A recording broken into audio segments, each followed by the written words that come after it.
Thank you very much. Thanks to everybody for being here, and I thank the conference organizers and Dr. Rofsky for the opportunity to present. So I'm going to talk about, for the next 15 minutes or so, are some pearls and pitfalls related to the diagnosis of UIP and IPF by CT. I have no relevant disclosures. Now, I thought I'd start off with a definition. UIP, of course, stands for usual interstitial pneumonia, which is a pattern of lung remodeling and destruction that was described by Dr. Liebel back in the 50s and 60s and pretty much has stood to this day. It is characterized under the microscope by a pattern of temporal and spatial heterogeneity. And what that means, of course, is that you have areas of very dense fibrotic lung interspersed with areas of relatively immature connective tissue and areas of normal lung.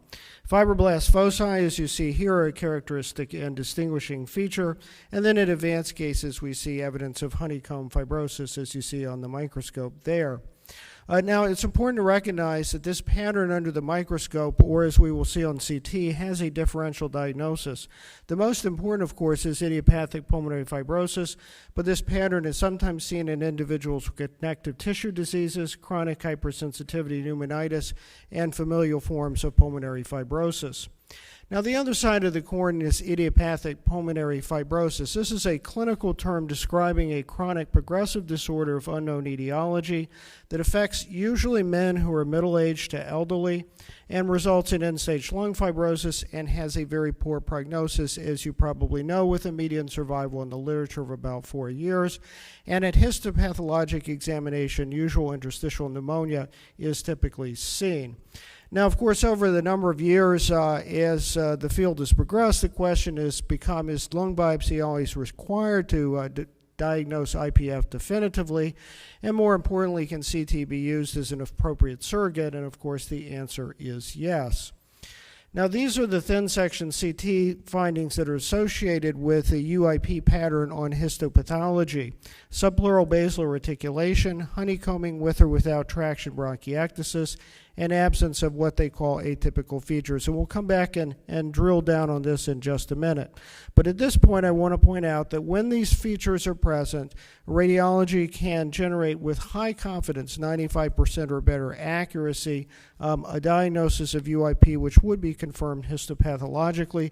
And in fact, in this setting, CT is an adequate surrogate for histopathologic examination. Now, before I go further, I want to reiterate that whether we call a UIP pattern on a biopsy or on a high-resolution CT scan, that does not necessarily equal IPF. So the UIP pattern on CT or lung biopsy is this large group of patients, of which the majority of whom will be shown to have IPF, but a small fraction will have some of those other diseases I mentioned earlier: familial fibrosis, connective tissue disease, or chronic hypersensitivity pneumonitis. Okay, so to codify and the diagnosis of IPF and UIP, among other ways, by CT scan, a group of really the leading lights in this field got together and published this document in the American Review of Respiratory and Critical Care Medicine in 2011. It's a very long document, but it has a tremendous amount of good information.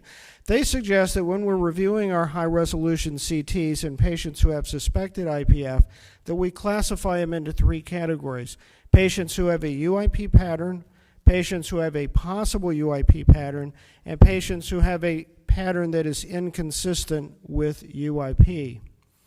Okay, and so how do we use CT then in the clinical evaluation of these patients? Well, first and foremost, evaluation begins clinically to identify potential identifiable cause of interstitial lung disease. If the answer is yes, I mentioned some of these earlier, then by definition the patient does not have IPF, and although the CT can be important for diagnosis or for following these patients on therapy, it doesn't really form the critical role as it does in the patients that we're pursuing further. So if the answer to this question is no, that's when the HRCT then is of critical importance, and the results are used by our clinicians in both diagnosis and in management of the patient. So if we call a UIP pattern, a definite pattern on CT, those patients will be regarded as having IPF. They typically will not receive a lung biopsy. They may not receive therapy. That's sort of controversial, but they may not receive therapy, and they may be referred on to a lung transplant program. On the other hand, if we call a possible UIP pattern or a pattern that is inconsistent with UIP, those are the patients that frequently undergo surgical lung biopsy for diagnosis and therapeutic management. So I want to drill down a little bit more on some of these features.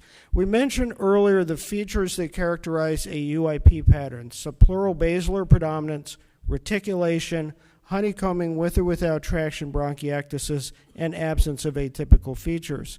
The possible UIP pattern is identical except for the absence of honeycombing, and honeycombing is really a critical feature, all right, in allowing us to call a definite UIP pattern on CT. So I want to drill down a little bit more on what we mean by honeycombing and its differential diagnosis. Now, pathologically, honeycombing means alveolar collapse and alveolar duct dilation. That's what the microscopist sees under the microscope. What we see on high-resolution CT are these clustered subpleural cysts that are variable in size, typically between 3 and 10 millimeters in diameter. They have well-defined walls. Now, what is not clear from the literature, and in fact has not been particularly well established, is how many layers of cysts are necessary before you can make a confident call of honeycombing. So, for instance, in some articles you will read that a single layer of cysts in appropriate distribution may be used as a diagnosis of honeycombing. In my clinical practice and in our clinical practice at Duke, we typically require at least 2 layers, as you see here. Okay, and this patient has 7 to 10 layers, so it's not a question. Why do I like to see multiple layers of cysts? Well, it's because there is a differential diagnosis for honeycombing, principally emphysema, paraseptal emphysema in particular, and then traction bronchiectasis and traction bronchiectasis. Occasionally other cystic lung diseases can mimic the appearance of honeycombing, but really not so much. We're usually talking about emphysema versus traction bronchiectasis or bronchiectasis. I think those are the most difficult differential diagnostic possibilities. So here's a patient with very severe paraseptal emphysema, and you can see single layer predominantly of cysts, all right, very diffuse in this particular individual. And you could see how that could easily be mistaken for honeycombing. The patient might be regarded as having IPF when in fact all they have is paraseptal emphysema. So unless you see multiple layers, I feel uncomfortable in calling it honeycombing except in certain circumstances. And here's the patient with honeycombing for comparison. It looks similar, but really quite different. Now, what about this case? Does this patient have honeycombing? Well, they certainly have mid and lower lobe distribution reticular opacities here. We don't see any ground glass opacities. It looks like it could be a patient with IPF. But I want to cone down to the right lower lobe here and show you that many of these spaces are polygonal in shape and they have a central dot, which is characteristic of emphysema. And in fact, a lot of these spaces may well be paraseptal emphysema with larger areas of more confluent centrolobular emphysema. Compare that to a true honeycomb cyst, which like other cystic lung diseases tends to be somewhat rounded, well-defined, with a peripheral dot representing the peripheral core lobular artery. So I think that this patient, frankly, has more emphysema than anything else, and I'm uncomfortable calling honeycombing in that setting. Here's another patient. The question was IPF, and I think you can see here very extensive centrolobular emphysema in the upper lobes and some areas that begins to look more paraseptal in distribution. And then down in the lower lobes, we see more reticulation. And we see some areas in the bases where you see more reticulation, probably some traction bronchiectasis and bronchiectasis. But the question is there also honeycombing? And in cases like this, I think it becomes very difficult to be confident in the diagnosis of honeycombing because sometimes the areas merge. Now, there are some cases where it's fairly straightforward, but in other cases it's very difficult. There was an article published in 2009 in Radiology, this from the Japanese, and they showed that when there was concurrent emphysema, radiologists were much less accurate in differentiating, for example, an NSIP pattern from a UIP pattern on CT. And so what I will leave you with is that when I see significant emphysema in a patient, it makes me very uncomfortable about being very definitive about calling honeycombing. And very frequently, I will end up in the possible UIP pattern with associated emphysema rather than a definite UIP pattern. Now, there are cases where it's very clear-cut that there's emphysema and IPF, but in other cases, it makes it quite difficult. Now, what about this patient? Did they have honeycombing? Well, it certainly sort of looks like it down at the right base there, okay, compared to that. But here's a neat little trick that Seth Kligerman showed me a couple years ago, and I'm not sure I'm going to be able to get my cursor up here. There it goes. So as you scroll through this, these are sliding minimum intensity projection reconstructions.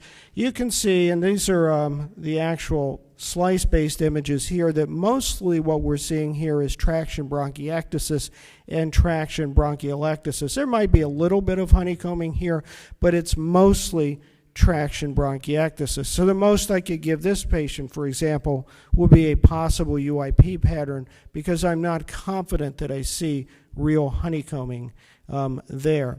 Now notice that in order to make a diagnosis of either of these two patterns, we have to see an absence of features which are considered atypical for UIP. And what are those? Upper or mid-lung zone predominant disease, parabronchovascular predominance, extensive ground glass abnormality, profuse micronodules, discrete cysts, mosaic attenuation involving 3 or more lobes with air trapping, and consolidation in 1 or more bronchopulmonary segments or lobes as part of the disease process. Just to illustrate a couple of these, this is the case I showed you earlier. I think you can argue that this is a peribronchovascular predominant disease. And in fact, on closer clinical examination, this patient had connective tissue disease. This is probably fibrosing NSIP, predominantly with traction bronchiolectasis, perhaps a little bit of subpleural sparing, but mostly the atypical feature here being the peribronchovascular predominance. Another patient with predominantly upper lobe disease, thin sections with nodules, traction bronchiolectasis, mid and upper lobe distribution, clearly features that we would consider atypical for UIP. So this would be read as inconsistent with UIP by APTS criteria. This patient had a lung biopsy, and this was chronic hypersensitivity pneumonitis. Another patient that was thought to have IPF, and you can see on the expiratory high-resolution CT, areas of decreased lung attenuation involving multiple lobes.